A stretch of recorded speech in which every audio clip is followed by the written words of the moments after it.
semua, balik lagi sama aku, Alicia Eko Andili, mahasiswa tingkat 2 Manajemen Fakultas Ekonomi dan Bisnis.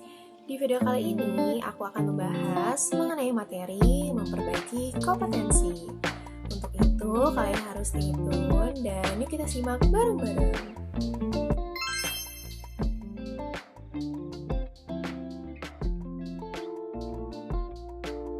Oke, kita masuk ke pembahasan pertama, yaitu komponen kompetensi. Terdapat 5 komponen dalam kompetensi, yaitu yang pertama, motivize.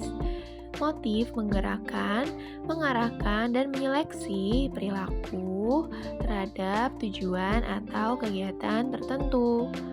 Lalu komponen yang kedua yaitu traits, karakteristik fisik dan respons konsisten terhadap berbagai situasi atau informasi.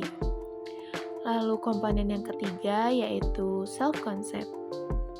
Ini meliputi sikap, nilai, dan citra diri seseorang. Lalu komponen yang keempat, knowledge.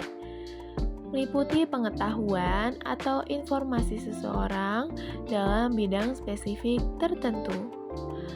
Lalu komponen yang terakhir yaitu skill, yang dimana kemampuan untuk melaksanakan tugas fisik tertentu atau tugas mental tertentu.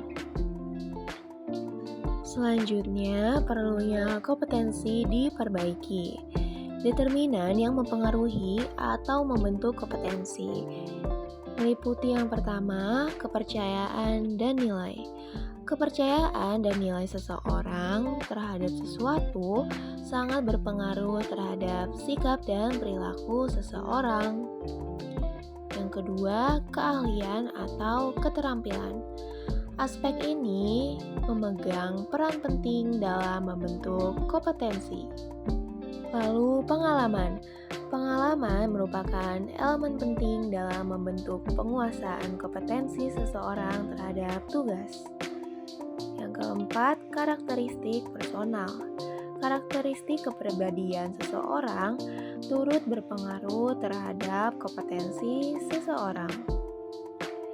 Lalu motivasi. Motivasi seseorang terhadap suatu pekerjaan atau aktivitas tentunya akan berpengaruh terhadap hasil yang akan dicapai. Selanjutnya, isu emosional. Ini meliputi hambatan dan blok emosional yang sering membatasi pada penguasaan kompetensi. Dan yang terakhir, kapasitas intelektual, yang dimana kapasitas intelektual ini dapat mempengaruhi seseorang terhadap penguasaan kompetensi. Lalu dalam kompetensi terdapat tingkatan dalam perbaikan. Yang pertama, tingkatan mudah diperbaiki, yang dimana mengembangkan orang lain, efisiensi produksi, kerja tim, keahlian teknis, orientasi pelayanan, dan mengelola kinerja. Lalu tingkatan yang kedua yaitu agak sulit diperbaiki. Ini meliputi orientasi hasil, kualitas, keputusan, pengaruh, penyelesaian konflik, dan pemikiran analisis kecerdasan suatu organisasional.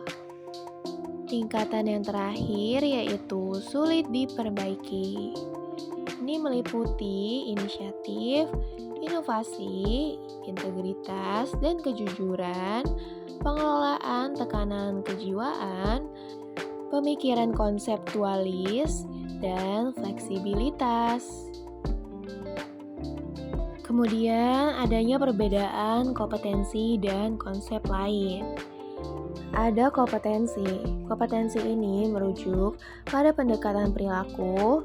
Perilaku tertentu dijadikan parameter untuk mampu melaksanakan pekerjaan secara efektif, berhasil, dan unggul atau superior. Lalu menurut Boyatzis pada tahun 1982, terdapat komponen kompetensi. Komponen kompetensi ini terdiri dari dorongan, sifat, citra diri, peran sosial, dan kemampuan. Perbedaan dan konsep lain yang terakhir yaitu dalam pemahaman kompetensi.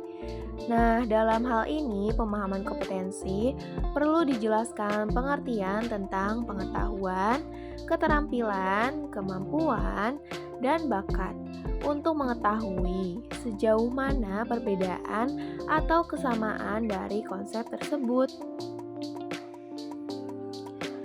Selanjutnya terdapat rancangan studi dalam memperbaiki kompetensi. Rancangan studi terbaik model kompetensi dengan menggunakan sampel yang terdiri dari 6 tahap menurut Spencer. Yaitu yang pertama, menetapkan kriteria kinerja efektif. Lalu mengidentifikasi kriteria sampel. Kemudian mengumpulkan data. Lalu analisis data dan pengembangan model kompetensi. Selanjutnya, validasi model kompetensi dan rancangan studi yang terakhir yaitu mempersiapkan penerapan model kompetensi. Pembahasan kita yang terakhir yaitu tahap untuk merancang studi kompetensi.